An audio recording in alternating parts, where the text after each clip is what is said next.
Hello दोस्तों, आज हम 18वीं शताब्दी की नवीन स्वायत्त राज्य का अध्ययन करेंगे। तो इसमें देखेंगे अवध, मैसूर, पंजाब, हैदराबाद, रुहेलखंड,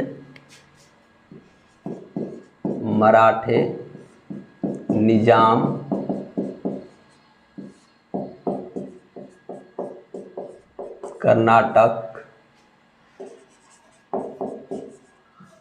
कर्नाटक, मैसूर आदि नवीन राज्य का अध्ययन हम करेंगे। ये जो हम टॉपिक पढ़ेंगे तो पार्ट वाइज पढ़ेंगे। तो हम देखेंगे इसमें सर्वप्रथम अवध के बारे में हम अध्ययन करेंगे। देखेंगे कि इसकी स्थापना सआदत खां बुरहान मुल्क ने 1722 ईस्वी में की। अवध का संस्थापक सआदत खां बुरहान मुल्क थे और 1739 ईस्वी में नादिर शाह का आक्रमण भारत पर हुआ। नादिर शाह ने सर्वप्रथम 1739 ईस्वी में भारत पर आक्रमण किया।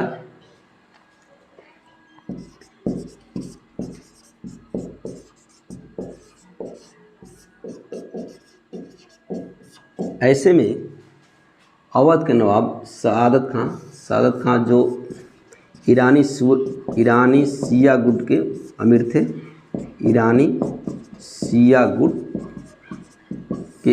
थे, इन्होंने नादिर शाह को आश्वासन दिया कि अगर आप दिल्ली पर आक्रमण करें तो आपको 20 करोड़ रुपया मिल सकता है। ऐसे में नादिर शाह दिल्ली पर आक्रमण किया 1739 ईस्वी में और 57 दिनों तक दिल्ली में रहा और कत्लेआम किया और 20,000 लोग मारे जाते हैं। तब पर भी नादिर शाह को यहाँ पर दिल्ली में 20 करोड़ रुपया प्राप्त नहीं हुआ। 20 करोड़ रुपए प्राप्त नहीं हुए। ऐसे में इन्होंने यानी नादिर शाह ने सआदत खां से 20 करोड़ रुपए की मांग की, लेकिन सआदत खां 20 करोड़ रुपए देने में असमर्थ रहे। ऐसी स्थिति में सआदत खां ने विष खाकर आत्महत्या कर ली। इसके बाद सआदत खां के बाद इसका भतीजा या दामाद सफदरजंग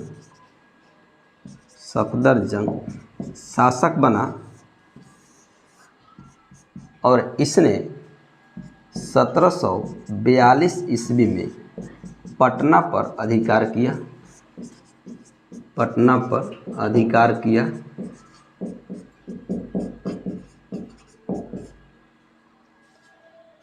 और 1748 ईस्वी में अहमद शाह अब्दाली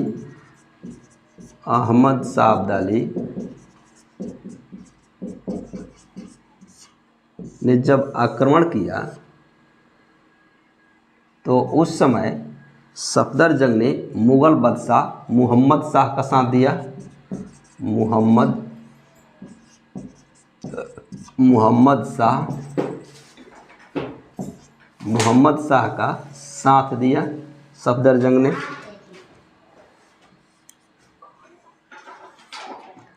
ऐसी स्थिति में जब इन्होंने मुगल बादशाह मुहम्मद शाह का साथ दिया तो सफदरजंग को मुगल बादशाह मुहम्मद शाह ने वजीर का पद प्रदान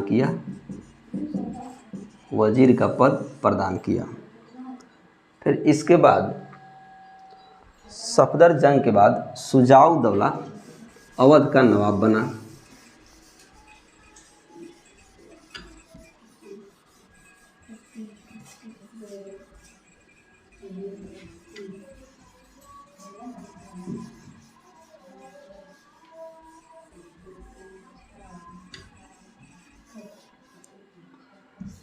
सफदरजंग के बाद शुजाउद्दौला अवध का नवाब बना।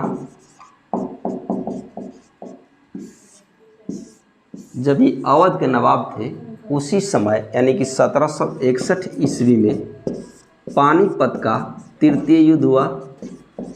पानीपत का तृतीय युद्ध हुआ और ये जो युद्ध है अहमद शाह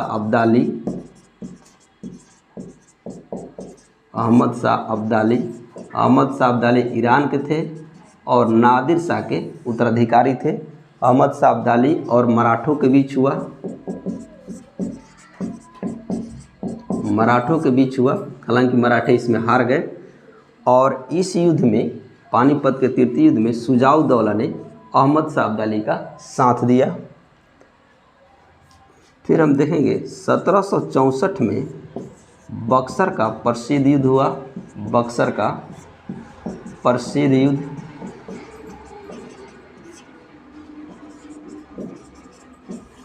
इस युद्ध में बंगाल के अपदस्थ नवाब मीर कासिम का साथ शुजाउद्दौला ने दिया, यानी कि शुजाउद्दौला ने मीर कासिम का साथ दिया।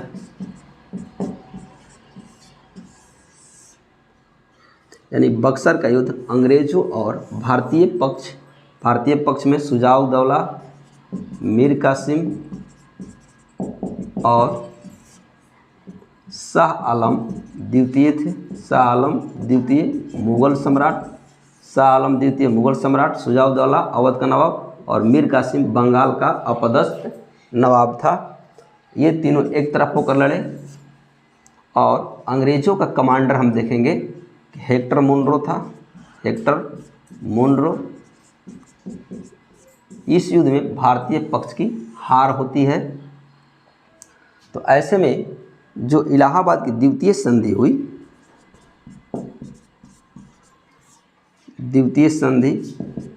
इलाहाबाद की द्वितीय संधि 16 अगस्त 1765 को अंग्रेज़ों और अवध के नवाब शुजाउद्दौला के बीच हुआ और इसमें शुजाउद्दौला को 50 लाख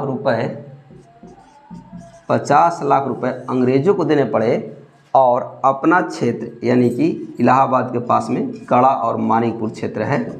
कड़ा और मानिकपुर का जो क्षेत्र है ये मुग़ल बादशाह शाह आलम को देने पड़े।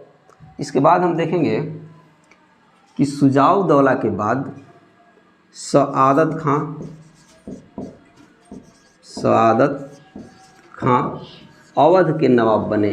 ये जो अवध के जो स्वतंत्र राज्य जो संस्थापक था उसका नाम है सआदत खां बुरहान मुल्क, लेकिन ये अलग हैं सआदत खां। तो शुजाउद्दौला के बाद सआदत खां अवध के नवाब बने। इन्होंने अंग्रेज़ों से सहायक संधि की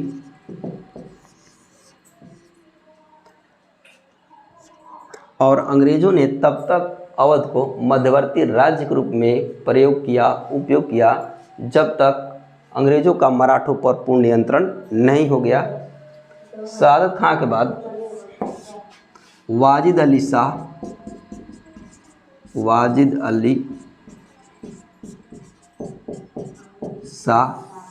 अवध के नवाब बने और ये अवध के अंतिम नवाब थे। इनके ही शासनकाल में 1856 में लॉर्ड डलहौजी